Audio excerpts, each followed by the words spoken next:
Hey guys, welcome back to my channel. If you're here for the first time, please feel welcome. If you're here, that means you're here to learn about math and what I have to offer as it relates to math in general, specifically now, the CXC classes that are exams that are about to take place very soon. So guys, the multiple choice one we have here is the first one we're given a table. It says if V varies directly as A, then the value of W in the table is. So right here, guys, we know that this is a variation question. All right. And for variation, we know a few things that they have direct variation or inverse variation.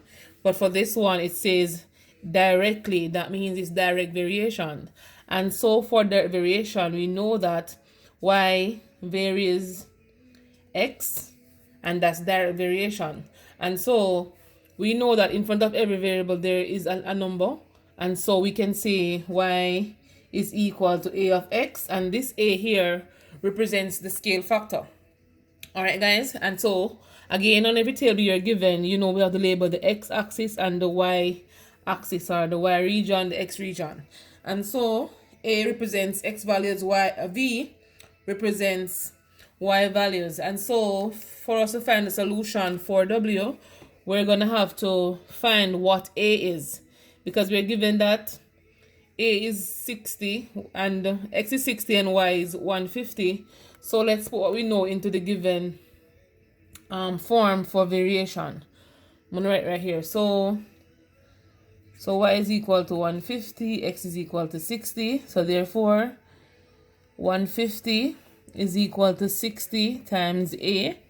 Why do I say 60 times a? Because the number comes before the letter, and so I rewrite it like this. So we divide by 2 by 60 here, divide by 60 here, and so that cancels. So a is equal to 60 into 150. So guys, we know that 60 can go into 150 2 times. So now we're going to have a whole number of 2. We're left with 30, and 30 is basically half of 60. As a decimal, that's 0.5. And so a is equal to 2.5. So now this a is very important, as this is the verge that we go to find the value of y in the next column.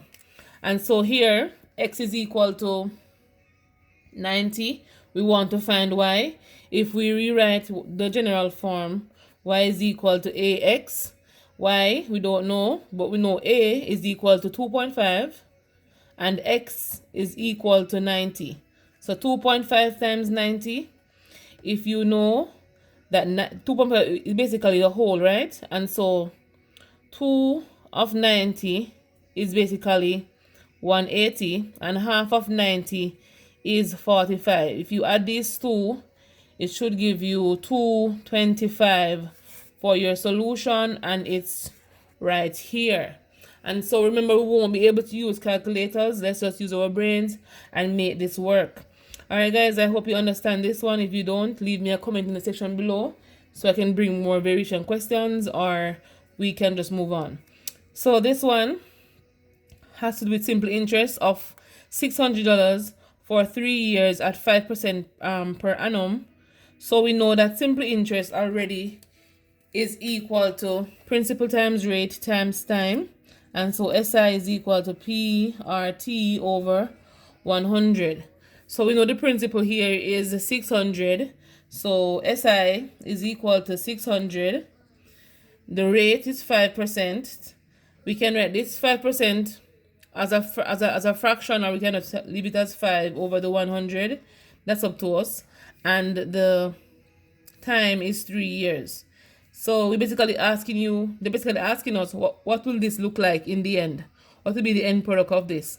And so if we should simplify, we'll get 6 times 5 times 3, and the solution is right here.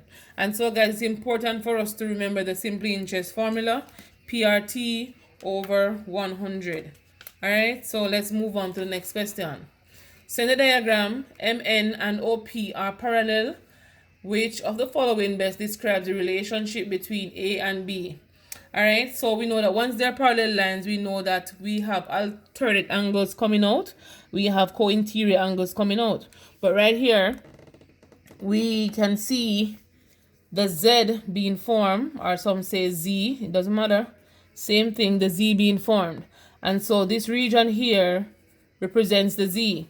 And between Z angles, we know we have alternate angles and alternate angles. So Z angles, or some would say alternate angles, and alternate angles are equal. And so angle A will be equal to angle B. But if A was right here, we know it will be co-interior. But for this one, it's going to be alternate. And so A equal B would be the relationship between A and B. Let's move on to the next question. It says that an aircraft P is flying in the direction of 60 degrees. So that's very important here. So the aircraft is P, 60 degrees to M. That's very important, to M. It then changes course in a clockwise direction of 140. Okay. And it says clockwise 140. The angle which the plane turn is, I always go visual, guys, so I can see what I'm doing. So the first thing I do is to draw my north line. And I know that 90 degree would be one movement clockwise. And so 60 will fall somewhere here. Mine is not drawn to scale, so please don't penalize me. That's my 60 degrees. And the airplane is named P. And so that's my P. To M is 60 degrees. So this is my M. This is my stop point right here. They're saying it then changes course in a clockwise direction. That means it's going to be going somewhere around here of 140. And so M is now your new starting point. So you label your north line. You know that 90 would be here. Down here will be 180. And it says 140 here. So we're going to be moving in this direction. That's how it will look. Guys, it's not drawn to scale. Don't penalize me, please. So the angle at which the plane turn is, so they want to know this turn. This turn here is a turn of 140 degrees. And so the answer is 140. Let's go for the last one. It says, given the equation of a line y equal 3x plus 4, what is the coordinate of the y-intercept? So we know that this is basically coordinate geometry. Some would say graphing straight line or whatever they may call it.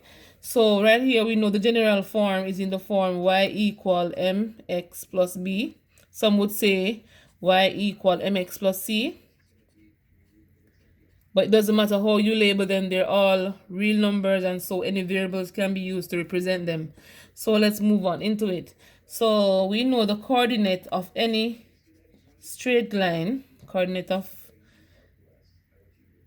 y-intercept, let me say y-intercept of any straight line is going to be any straight line, even any most graph. But let's stick to straight line graph here. Of the intercept going to be 0, C. It can be 0, B, depending on what you call your C value here. It's up to you. And so if we have this, guys, we know X would be equal to 0. We need to find the value of C. And so from the given equation here, if you should line them up, y equal mx plus c, if you should line them up, c is equal to 4. And so the coordinate would be 0, 4. And this is standard, as in it goes across the board. And so the coordinate of the y-intercept is 0, 4. And it's right here. If you want to see the graphical representation of this, guys, you basically draw your graph and you identify your straight lines. A positive line should be going up. And so you identify your straight line. The y-intercept is where the point, because the y-axis will be right here. And so right here, x is equal to 0. I need to know the y value. Alright, guys, so thank you very much for watching. Remember to like, share, and comment on this video. Let me know if you understand what I explained, or if you want to go in details by giving you more of these questions. I'm here to help you guys, so feel free to reach out to me. Alright, thank you to Janelle. I think her name is Janelle Bailey, for reaching out to me to give more videos on these. I am here to help, and I'll see you on the next.